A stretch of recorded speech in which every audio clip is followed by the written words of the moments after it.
Hi, welcome back to my channel, Mrs. Shank. I'm May, and that's Nacho. And in this video, I'm going to show you how to knit a scrunchie. If you can knit in the round, you can make a scrunchie. And if you've never knit in the round but you want to try, this is actually a great first project because it doesn't really matter if you make a few mistakes along the way.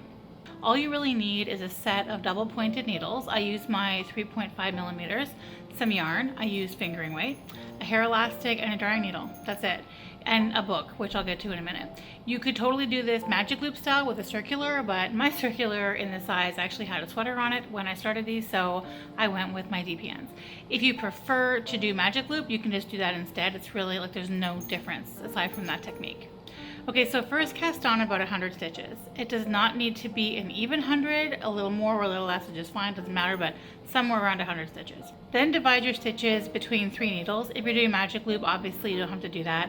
I just do like 33 on 2 and 34 on the last one, but because of the way they come together, again, really doesn't matter that much.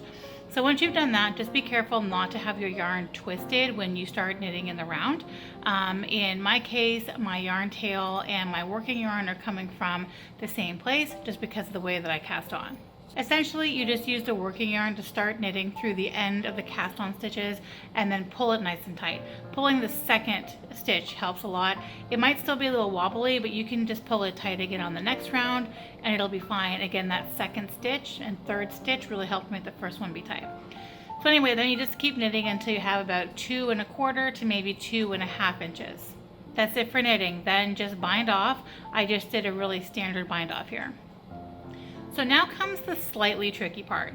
The best advice I've gotten about this step is to use a book to hold the scrunchie shell to the hair elastic. So the scrunchie shell goes around the book and then the hair elastic goes over that. I literally just picked the first one that I thought was a good size off my bookshelf.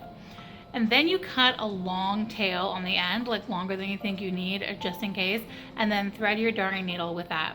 And then just hand sew all the way around to close up the scrunchie and to hold that hair elastic in. And then once you get all the way around, it might look a little bunched up, but it's a scrunchie, so it's supposed to look scrunched. And that's it. I did some plain ones. I did one with stripes. I also tried one as a sock cuff. And I did one with little seed stitch stripes. I really like the way these turned out and I wear them all the time already. Really, really cute and comfortable. So that's it. Thank you for watching. If you like this video or if you found it helpful, give it a thumbs up just to show some support. And if you're new here and you like these kind of casual crafty videos, subscribe to my channel for more. I am aiming to post crafty content every Wednesday and Friday. And I also post real-time project updates in my Instagram stories and a lot of like finished objects with all the details about them in my feed. So if you're interested in that, I am Mrs. May Shank over there on Instagram. Thanks again, guys. Bye.